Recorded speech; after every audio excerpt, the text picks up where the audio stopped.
Bismillah, assalamu alaikum, mes chers élèves. On va voir dans cette vidéo un exercice de l'électricité de l'examen national 2017, session de rattrapage pour la branche PC, mais elle est aussi valable pour les élèves des autres branches.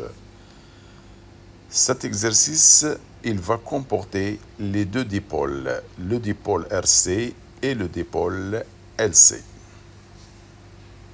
Marhaban. Voilà le texte. Alors, comme vous voyez, comme d'habitude, on vous donne une introduction sur le phénomène à étudier.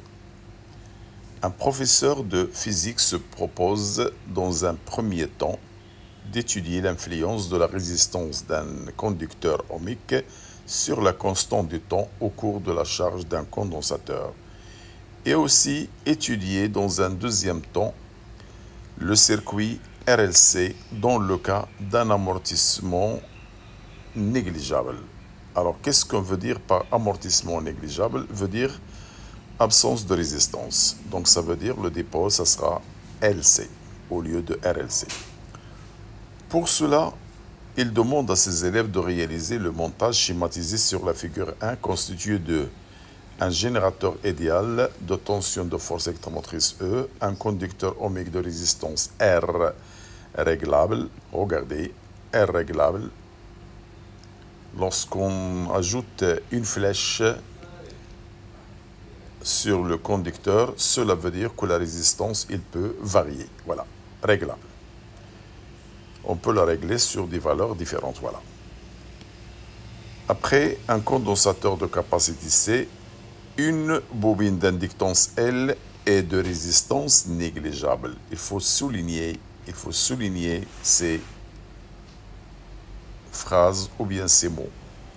Cela veut dire que la bobine, elle n'a pas de résistance. R égale 0. Elle a seulement le coefficient d'inductance. Après, un interrupteur K à double position. Alors, comme vous voyez dans le schéma, vous avez un montage qui comporte deux parties. Voilà la première partie. Ça comporte un condensateur, un conducteur ohmique et un générateur de tension constante. Donc, c'est un dipôle, c'est un circuit RC, mais avec présence d'un générateur, donc c'est le cas d'un échelon montant de tension. C'est le cas de la charge d'un condensateur. Et aussi, vous avez une deuxième partie. Regardez, lorsqu'on met l'interrupteur dans la position 2, on va avoir ce circuit. Ce circuit, qu'est-ce qu'il comporte? Il comporte un condensateur chargé déjà par le générateur et une bobine de résistance, de conductance, de coefficient d'inductance L. C'est un dipôle LC. Très bien. Alors, on commence par la partie numéro 1 et après, on passera à la partie numéro 2. Regardez, dans la première partie, on vous a dit l'étude de la réponse d'un dipôle RC à un échelon de tension. Ça veut dire, c'est le cas d'un échelon montant de tension, c'est le cas de la charge d'un condensateur. Alors, un élève, il a mis l'interrupteur K sur la position numéro 1 à un instant 0, considéré comme origine du temps.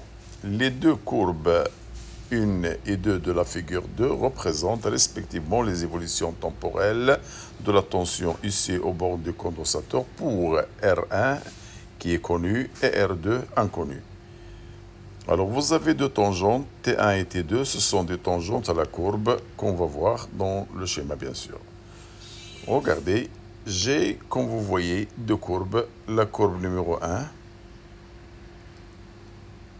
Alors, regardez, la courbe numéro 1, je reprends, pardon. Ça, c'est pour la résistance R1. Et la courbe numéro 2, pour une résistance R2. Et vous avez deux tangentes. Bien. On vous demande dans la première question, reproduire le schéma de la figure 1 et indiquer comment est branché un système d'acquisition informatisé pour visualiser la tension issue de T. Oh. Après, établir l'équation différentielle vérifiée par, et on vous a précisé le variable UC de T. Après, on vous dit la solution de cette équation différentielle est UC égale à multiplier par 1 moins exponentielle T sur taux moins T sur taux et trouver en fonction des paramètres du circuit les expressions des constantes A et taux. Ce sont des questions habituelles, bien sûr.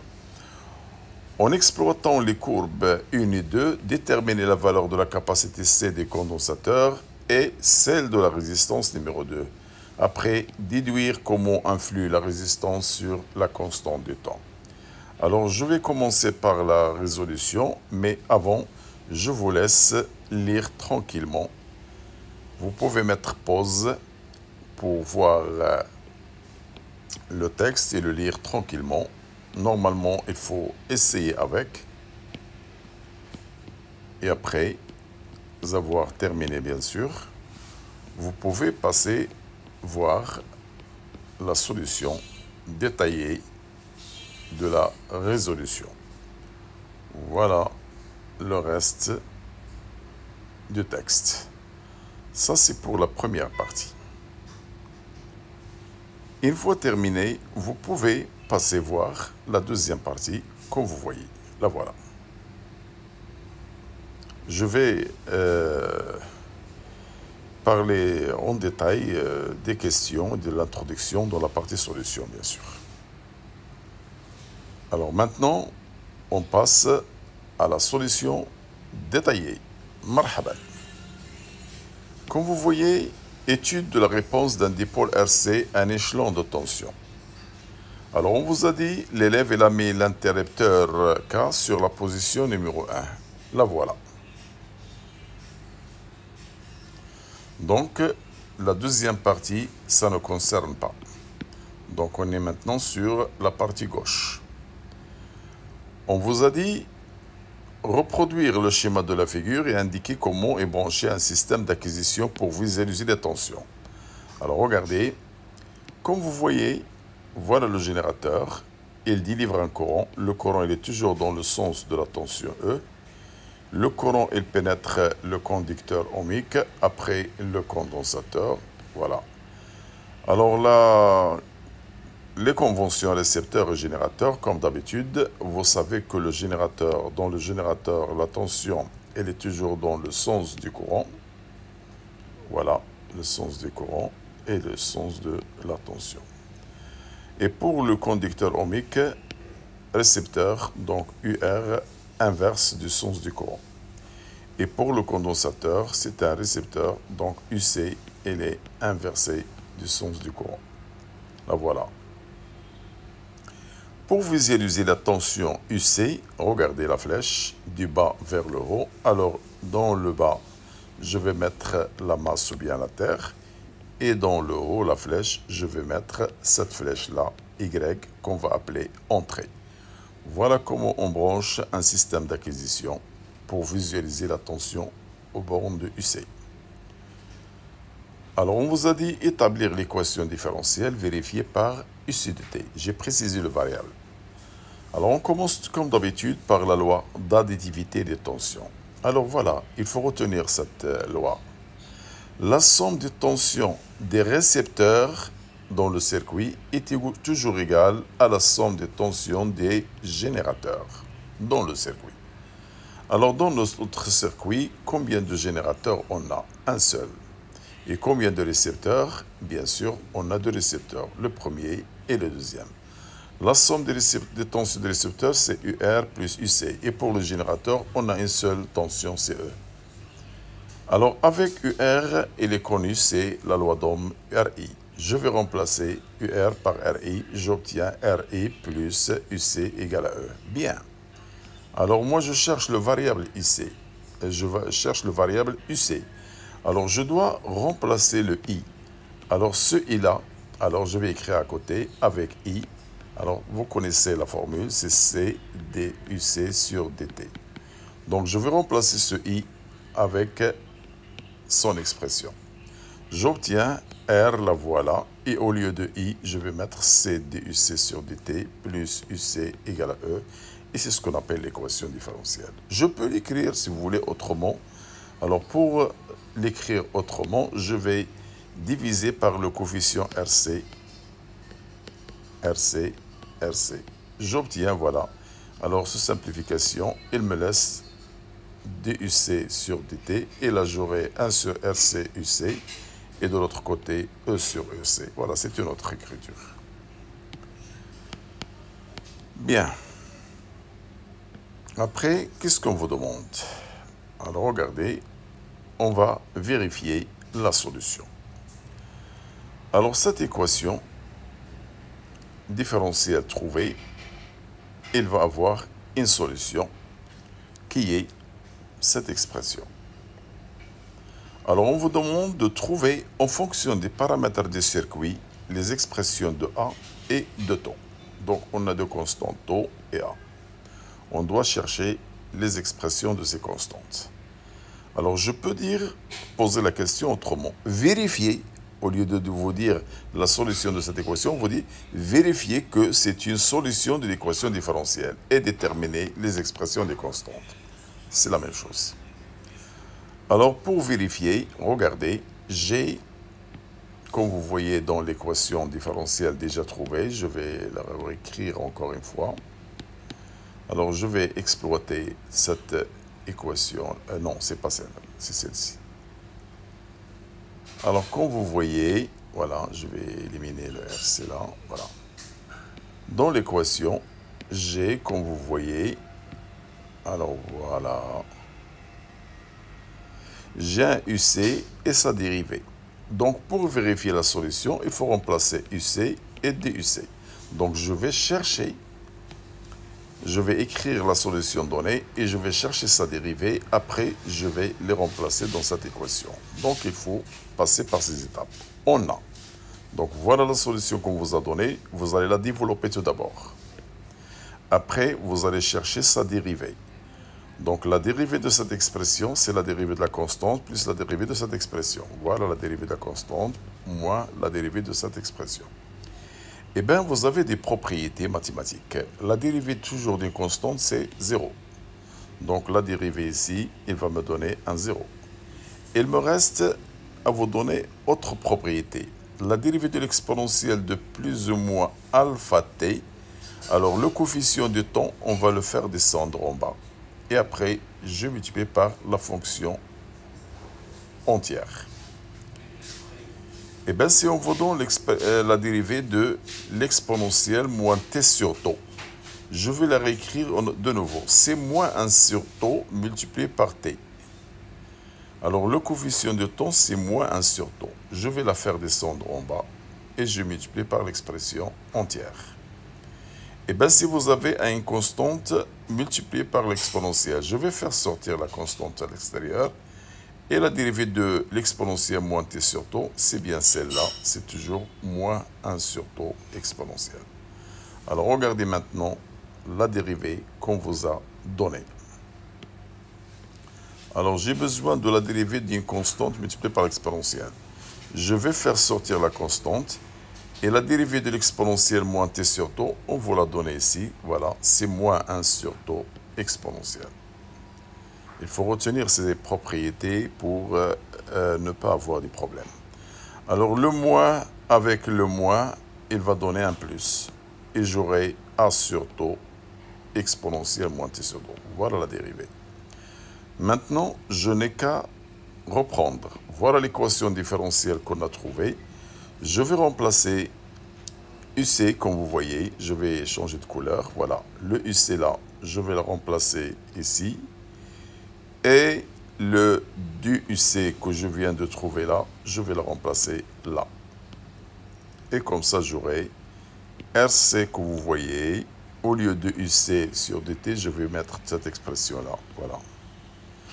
Plus, au lieu de UC, je vais écrire la solution qu'on vous a donnée. La voilà.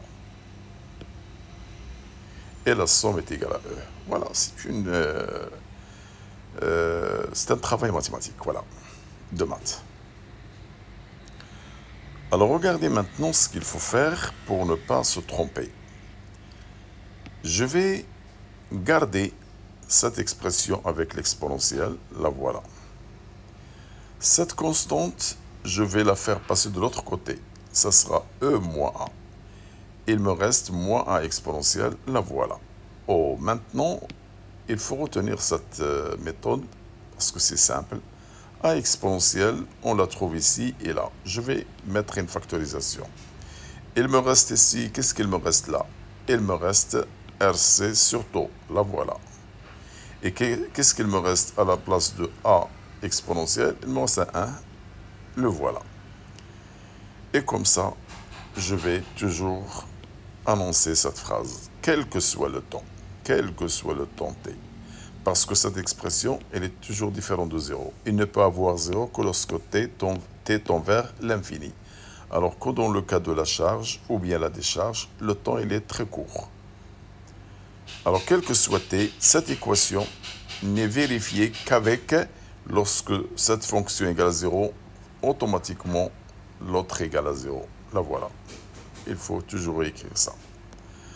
Alors qui donne, alors si on fait la solution, je trouve taux, la voilà. Et si je prends la solution de celle-ci, je prends A égale E, et voilà ce qu'on vous a demandé de trouver. Les expressions de taux et A en fonction des paramètres. Les paramètres sont la résistance, la capacité et la tension borne générateur. Donc une fois terminé, vous allez prendre la solution et remplacer le A qu'on vous a donné avec ce qu'on a trouvé, le E, et vous l'écrivez comme ça, mais avec taux, vous laissez comme ça taux et vous écrivez à côté taux égale RC. Ils vont devenir des formules que vous pouvez utiliser par la suite. Alors regardez la question 4. En exploitant les courbes 1 et 2, déterminez la valeur de la capacité C et de la résistance R2. Oh, qu'est-ce qu'on a? On a R1. Et on vous demande de trouver R2 et C. Alors n'oubliez pas que taux, c'est déjà trouvé, CRC, c'est la constante du temps du dipôle RC. Je peux faire sortir le C, c'est taux sur R. Ça, c'est une formule. Alors puisque la courbe numéro 1 peut me donner la constante du temps, regardez la courbe numéro 1, je vais la changer de couleur pour vous la montrer. Voilà la courbe numéro 1, regardez la courbe numéro 1. Donc, regardez la tangente à l'instant 0. Alors, l'asymptote, l'intersection, voilà, regardez, je vais rechanger la couleur, l'intersection. Alors, la projection de cette intersection, il va me donner la constante du temps qui a une valeur 2. Alors, la courbe 1, il a une constante de temps égale 2 millisecondes, n'oubliez pas l'unité. Je peux maintenant remplacer, alors le C, il me donne taux 1 sur R1. Et taux 1, c'est déjà trouvé, de 10 moins 3. Et R1, il est donné 20. Donc, comme ça, je trouve 10 moins 4 farad. Faites attention, parfois, on vous demande de vérifier, par exemple, comme question, que C égale 100 microfarad. Comment vous allez faire? N'oubliez pas, 1 microfarad, c'est 10 moins 6 farad. Le contraire, 1 farad, c'est 10 plus 6 microfarad. Donc, je vais remplacer le farad avec cette valeur. Alors, ça va devenir 10 moins 4 multiplié par 10 plus 6 microfarad. Oh, 10 plus 6, 10 moins 4, c'est 10,2 microfarad. Donc, 10,2, c'est bien 100. C'est bien 100 microfarad. La voilà. C'est une autre écriture. Alors, la courbe numéro 2, il va nous donner la constante du temps. Vous allez la voir. Alors, regardez la courbe numéro 2. Donc, la tangente pour la courbe numéro 2, c'est bien cette tangente. La voilà. Regardez l'intersection avec l'asymptote, c'est ce point-là. L'abscisse de ce point-là, c'est bien taux 2 qui est égal à 6 millisecondes. Alors, je connais taux 2, j'applique toujours la formule C égale taux sur R, mais cette fois-ci taux 2 sur R2. Et comme ça, je peux déduire R2, c'est taux 2 sur C. C, c'est une constante, il ne change pas, c'est ce qu'on a trouvé avant. Et taux 2, c'est 6, 10 moins 3. Comme ça, je trouve 60 ohms. Alors, on va déduire maintenant l'influence de la résistance sur la constante de temps. Voilà ce qu'on a trouvé. Taux 2 égale 60. Taux 1 égale combien? Taux 2 égale 6 et taux 1 égale 2. Donc, taux 2 est supérieur à taux 1. Alors que R2, elle est 60, R1 égale 20, donc R2 supérieur. Oh! Donc regardez, lorsque le taux augmente, R augmente, ou le contraire, et inversement. Lorsque R augmente, taux augmente.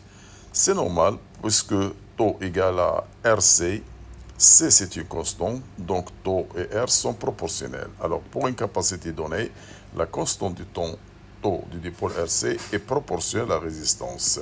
Cela veut dire si R augmente, C augmente, ou taux augmente, pardon, si R augmente, taux augmente, et aussi de même, si taux augmente, R augmente. Cela veut dire que lorsque la résistance augmente, la constante du temps augmente. Voilà ce qu'il faut dire, cette phrase. On constate que lorsque R augmente, la constante du temps augmente aussi. Ça, c'est une explication. Alors, la deuxième partie maintenant. Regardez, l'étude du circuit RLC dans le cas d'un amortissement négligeable. Faites attention, on vous dit RLC, mais on vous parle d'amortissement négligeable. Quand est-ce que l'amortissement est négligeable? Lorsque la résistance est à peu près égale à 0. Donc, ça veut dire, ça va devenir un circuit LC au lieu de RLC. Voilà. Alors, après avoir chargé totalement le condensateur de capacité qu'on a calculé, 100 microfarads, on peut vous changer la valeur si vous voulez, mais on a gardé la valeur déjà trouvée. Sous-entendu, on vous dit que voilà ce qu'il fallait trouver comme valeur. Un élève bascule l'interrupteur K sur la position 2 de la figure numéro 1. La courbe de la figure 3 représente l'évolution temporelle de la charge du condensateur. Alors, tout d'abord, on va représenter le schéma avant. Bon, on vous dit établir l'équation différentielle vérifiée par la charge. Alors, regardez maintenant. Le variable, c'est la charge. Vous avez l'habitude d'avoir toujours le variable UC de T. Alors, non, c'est Q de T maintenant. Alors, lorsqu'on met l'interrupteur sur la position 2, regardez l'interrupteur sur la position 2, j'aurai ce circuit. Je garde toujours le courant vers le bas, donc la tension inversée vers le haut. Le courant, lorsqu'il monte vers le haut, la tension est vers le bas parce que ce sont des récepteurs. Alors voilà, je vais annuler la partie gauche, je vais placer l'interrupteur ici. Ça veut dire le circuit, il devient la partie droite qui est la voilà. Alors pour avoir l'équation différentielle, comme d'habitude, la loi d'additivité des tensions. Je vous ai dit que la somme des tensions des récepteurs égale la somme des tensions des générateurs. Alors dans ce circuit qu'on vient de représenter, est-ce qu'on a de générateur? Donc pas de générateur. La somme des tensions des générateurs est égale à 0. Donc j'ai seulement des récepteurs, je vais mettre la somme de deux tensions. Donc UL plus UC égale à 0. Bien, c'est quoi UL? En général, c'est RI plus LD sur DT. Donc on ne vous a pas donné la résistance, on vous a dit dans le texte négligeable. Donc il me reste seulement LDI sur DT. Et puisque le variable UC c'est Q de T, je vais changer le UC. J'oublie pas que UC c'est toujours Q sur C. Alors je remplace le UL que vous voyez là, voilà. Et je remplace le UC par cette expression, la voilà. Mais encore, j'ai une dérivée de I. Alors on sait que I c'est dQ sur dt. Oh, je ne vais pas utiliser I égale C du UC sur dt que vous avez l'habitude de faire. Parce que le variable ici, ce n'est pas UC. Donc, ce n'est pas ça. Je prends dQ sur dt. Et ici, j'ai une dérivée. Donc, la dérivée de I, c'est la dérivée seconde de Q. Donc, je vais remplacer le I là, le DI là, par son expression. J'aurai L, comme vous voyez, dérivée seconde de Q, plus, au lieu de UC, je vais mettre Q sur C, comme ça, 1 sur C multiplié par Q, c'est la même chose. Ça, c'est l'équation différentielle, mais de variables. Regardez le variable, j'ai ici un Q, et là, j'ai sa dérivée seconde. Donc, c'est le variable Q. Je peux diviser le tout par L, et comme ça, je vais avoir dérivée seconde de Q égale 1 sur LC, Q égale 0. C'est une autre écriture, c'est la même chose. Bon, la question 2. On vous a dit la solution de cette équation différentielle est Q de T, puisque le variable est Q, donc la solution c'est Q, égale à Q max cosinus de pi sur T0T. Trouvez en fonction de L et de C l'expression de la période propre T0 de l'oscillateur électrique. Oh, regardez la courbe qu'on vous a donnée. Q en fonction de temps. Puisque Q est une fonction sinusoïdale, comme on vous a dit, donc la courbe elle est aussi sinusoïdale. Voilà. Très bien. Alors, écoutez une phrase, c'est très très importante.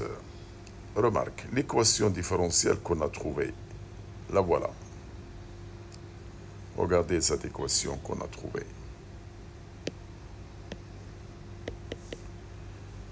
Alors, dérivée deux fois, ça veut dire Q deux points, plus 1 sur LC, Q égale 0. Elle est de la forme x de points plus une constante au carré, x égale 0.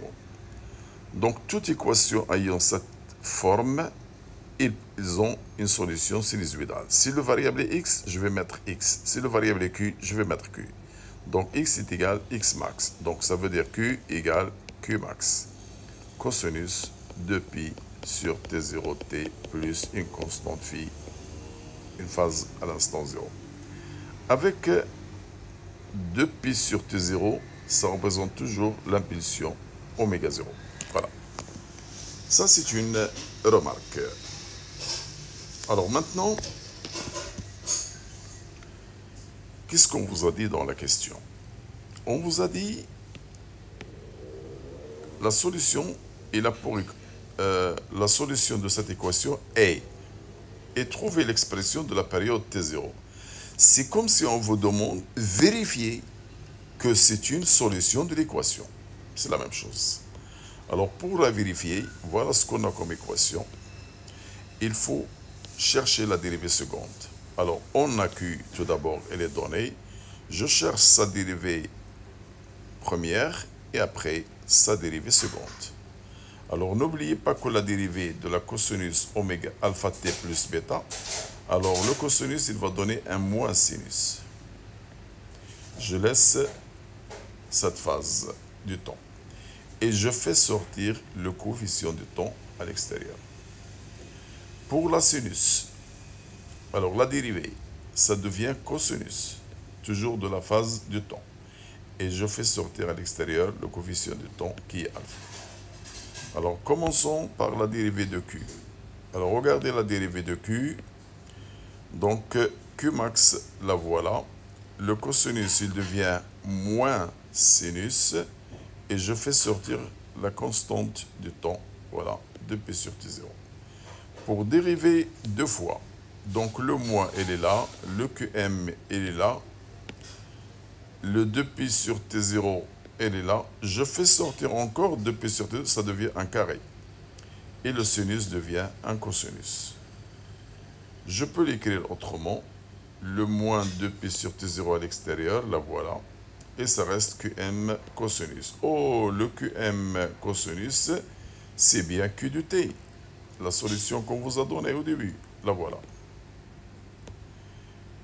Alors, je fais passer de l'autre côté, j'obtiens Q de Q seconde plus 2pi qui égale à 0. Ça, c'est l'équation trouvée.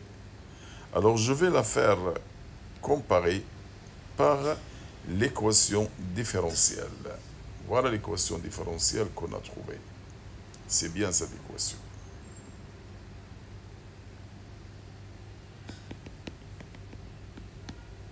Là, voilà, c'est l'équation numéro 2.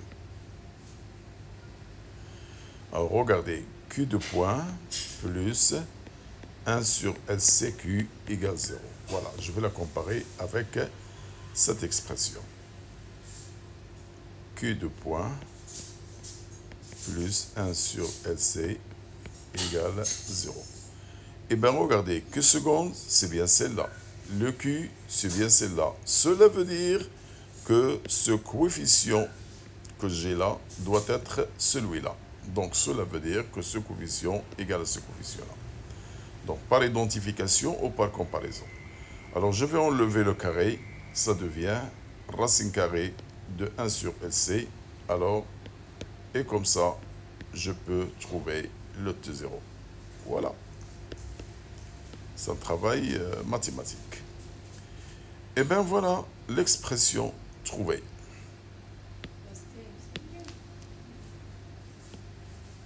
Voilà l'expression trouvée. Donc, T0 égale 2pi racine carrée de LC.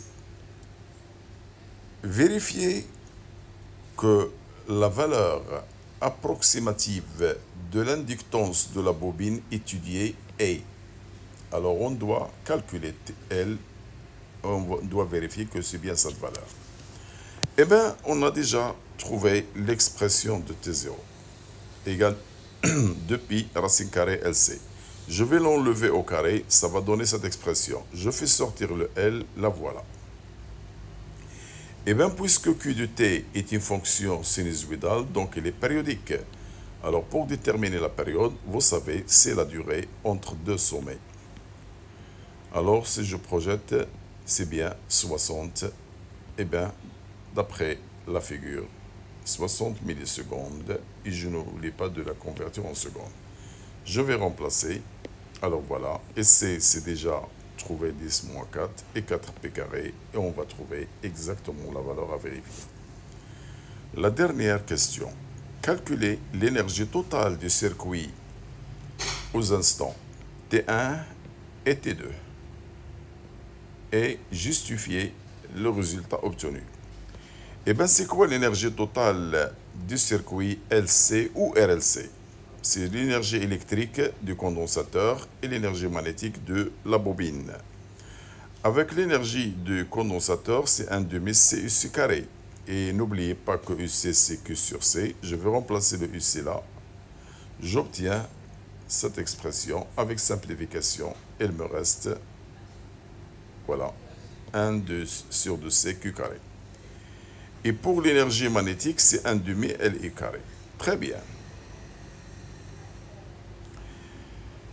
Eh bien, dans cette expression, je peux écrire E total égale, au lieu de EE, je vais écrire l'expression trouvée, et au lieu de EM, je vais l'exprimer. Voilà la formule générale. Alors, pour calculer E total, il faut calculer le Q et le I. Eh bien, c'est quoi Q?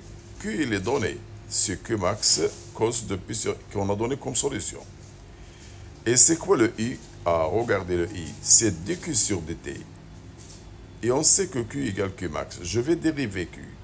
Alors, la dérivée, ça va me donner Q max toujours à l'extérieur. Je fais sortir la constante de pi sur T0, voilà. Et le cosinus, c'est moins avec un sinus. Eh bien, je trouve cette expression.